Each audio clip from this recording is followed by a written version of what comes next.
Throughout the ages, many have Au obtained cours de guidance. l'histoire, beaucoup de gens ont pu résoudre leurs difficultés personnelles en suivant l'exemple de personnes respectées et qui avaient résolu des problèmes semblables. Aujourd'hui, la situation du monde change si rapidement qu'il ne nous est souvent pas possible de faire pareil. Personnellement, je m'en réjouis parce que cela crée une situation où nous sommes nécessairement plus dépendants de l'esprit pour être guidés au milieu des vicissitudes de la vie. Nous sommes donc amenés à rechercher l'inspiration personnelle pour les décisions importantes de la vie. Que pouvez-vous faire pour accroître votre capacité d'être guidé pour prendre de bonnes décisions? De quel principe dépend la communication spirituelle? Quels sont les obstacles potentiels à cette communication que vous devez éviter? Notre Père Céleste savait que vous auriez des difficultés et qu'il faudrait que vous preniez des décisions que vous n'auriez pas la capacité de prendre correctement.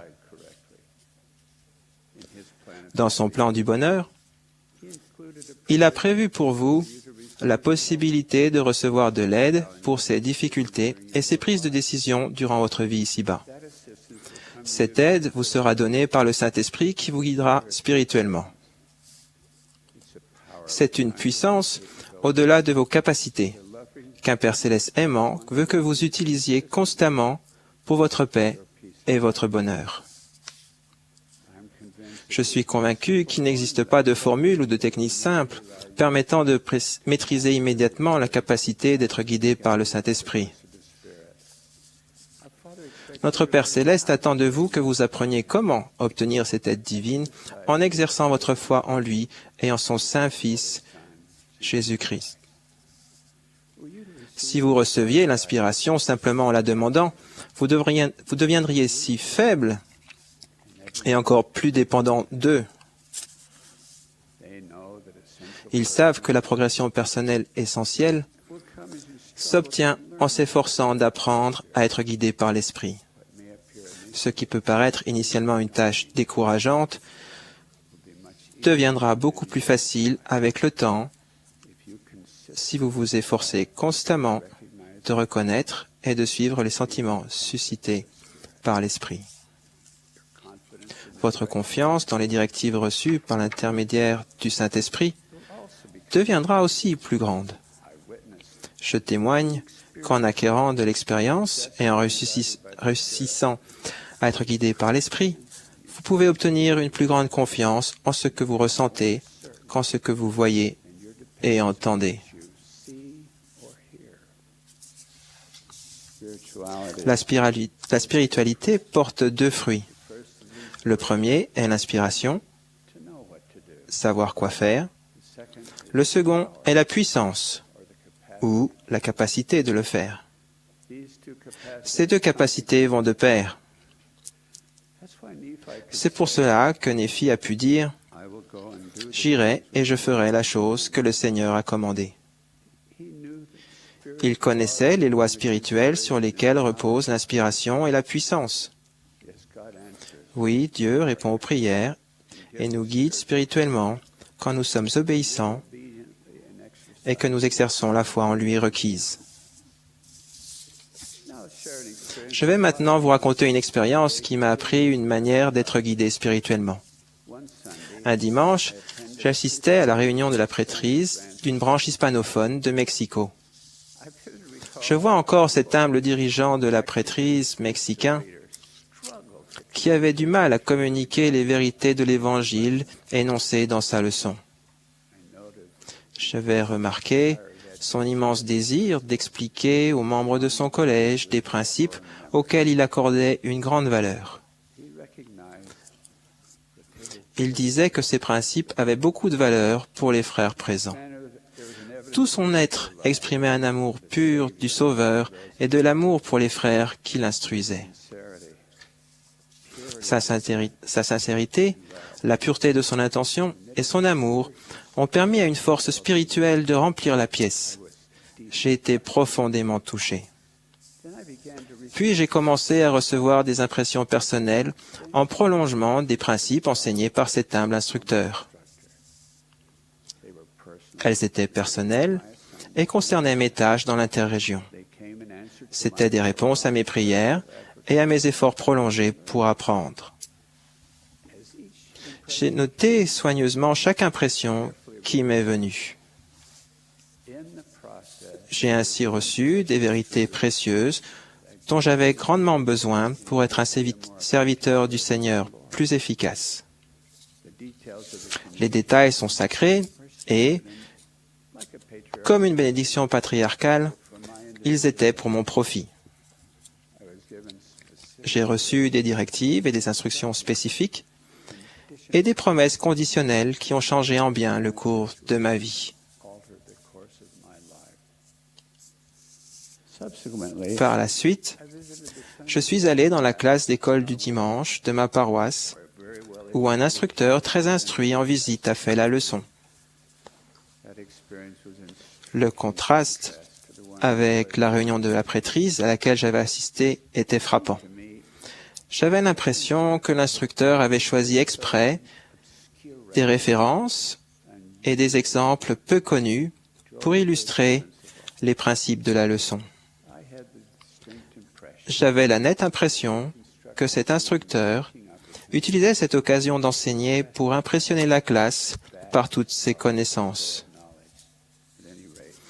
En tout cas, il ne semblait pas être aussi désireux de communiquer des principes que l'humble dirigeant de la prêtrise.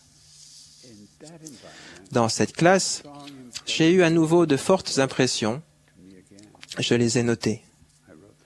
Le message contenait des recommandations spécifiques pour devenir un instrument plus efficace dans les mains du Seigneur. J'ai continué d'écrire aussi fidèlement que possible les sentiments qui se déversaient dans mon esprit et dans mon cœur. Après avoir écrit chaque impression puissante, j'ai réfléchi aux sentiments que j'avais reçus pour voir si je les avais bien exprimés par écrit. J'ai apporté ainsi quelques petits changements à ce que j'avais écrit. Puis j'ai étudié leur signification et leur application dans ma vie. Par la suite, j'ai prié, voyant avec le Seigneur ce que je pensais que l'Esprit m'avait enseigné. Lorsque j'ai reçu un sentiment de paix, je l'ai remercié de m'avoir guidé. Je me suis ensuite senti poussé à demander s'il y avait encore plus à recevoir. J'ai reçu d'autres impressions et j'ai de nouveau écrit ces impressions, réfléchi et prié pour avoir la confirmation. De nouveau, j'ai été poussé à demander « Y a-t-il autre chose que je doive savoir ?» C'était le cas. À la fin de la dernière expérience, une expérience des plus sacrées, j'avais reçu les directives les plus précieuses, les plus spécifiques et les plus personnelles qu'on puisse espérer obtenir dans cette vie. Si je n'avais pas réagi aux premières impressions et si je ne les avais pas notées, je n'aurais pas reçu les dernières, les plus précieuses. Ce que j'ai décrit n'est pas une expérience isolée. C'est la concrétisation de plusieurs principes de vérité concernant la communication du Seigneur à ses enfants ici-bas. Je crois qu'on ne peut pas entendre les directives personnelles extrêmement précieuses de l'Esprit parce que l'on ne réagit pas aux premières inspirations qu'on reçoit, qu'on ne les note pas et ne les applique pas. Les inspirations de l'Esprit peuvent se manifester en réponse à une prière urgente ou sans qu'on les demande en cas de besoin. Il arrive que le Seigneur révèle des vérités quand on ne les recherche pas. Par exemple, quand on est en danger sans le savoir. Mais le Seigneur ne vous forcera pas à apprendre. Vous devez vouloir que l'Esprit vous instruise. En le faisant régulièrement, vous percevrez mieux les sentiments qui accompagnent les directives spirituelles. Puis, quand ces directives viendront, parfois quand vous vous y attendrez le moins, vous les reconnaîtrez plus facilement. L'inspiration du Saint-Esprit peut être masquée par de fortes émotions comme la colère, la haine, la passion, la peur ou l'orgueil. Quand ces influences sont présentes, c'est comme essayer de savourer le goût délicat d'un raisin tout en mangeant du piment. Les deux goûts sont présents, mais l'un est complètement dominé par l'autre. De la même manière, les émotions fortes couvrent les inspirations douces du Saint-Esprit. Voici un avertissement. Satan sait très bien bloquer la communication spirituelle en entraînant les gens, par la tentation, à enfreindre les lois sur lesquelles repose la communication spirituelle. Il arrive même à convaincre certaines personnes qu'elles ne sont pas capables de recevoir de telles directives du Seigneur. Satan est passé maître en l'utilisation de la dépendance créée par la pornographie pour limiter la faculté des gens d'être guidés par l'Esprit. Les assauts de la pornographie, sous toutes ses formes virulentes, corrosives et destructrices, ont provoqué des chagrins, des souffrances et ont détruit des mariages. C'est l'une des influences les plus accablantes sur Terre.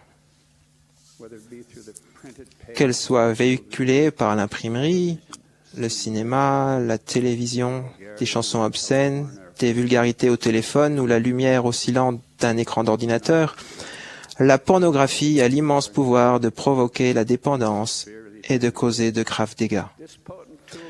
Ce puissant outil de Lucifer dégrade l'esprit, le cœur et l'âme de ceux qui l'utilisent. Tous ceux qui tombent dans sa toile séductrice et y restent deviennent dépendants de son influence immorale et destructrice. Pour beaucoup, cette dépendance ne peut se vaincre sans aide extérieure. Le fonctionnement tragique de ce piège est tellement familier. Il commence par une curiosité qui est alimentée par la stimulation qu'elle procure et justifiée par l'idée fausse que l'on s'y adonne seul. Cela ne fait de mal à personne d'autre. Quand on est bercé par ce mensonge, l'exploration va plus loin, avec des stimulations plus puissantes, jusqu'à ce que le piège se referme et qu'une habitude terriblement immorale exerce son pouvoir vicieux de dépendance.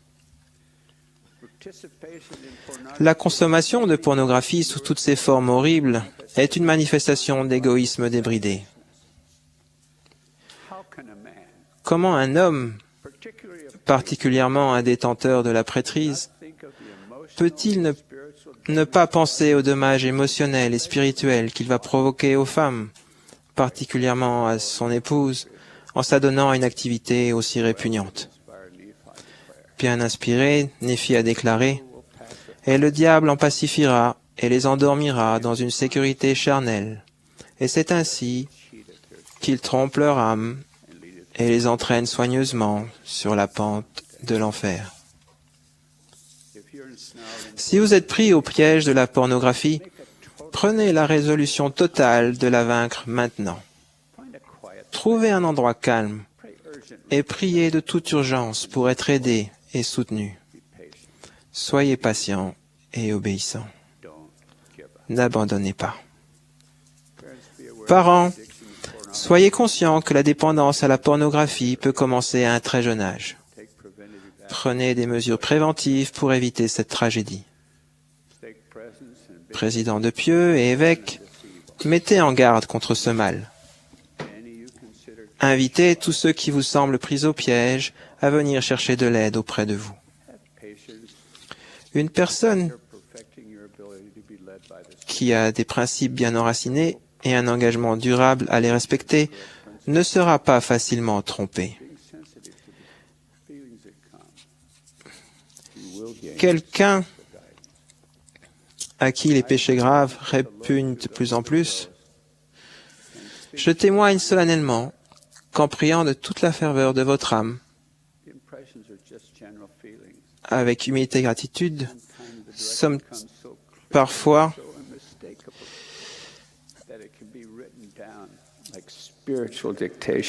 Les impressions ne sont que des sentiments. Parfois, les directives sont si claires et si indéniables qu'elles peuvent être écrites mot à mot comme une dictée spirituelle.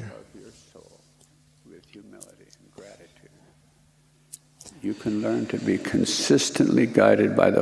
pouvez apprendre et savoir utiliser les principes qui permettent d'être guidé par l'Esprit.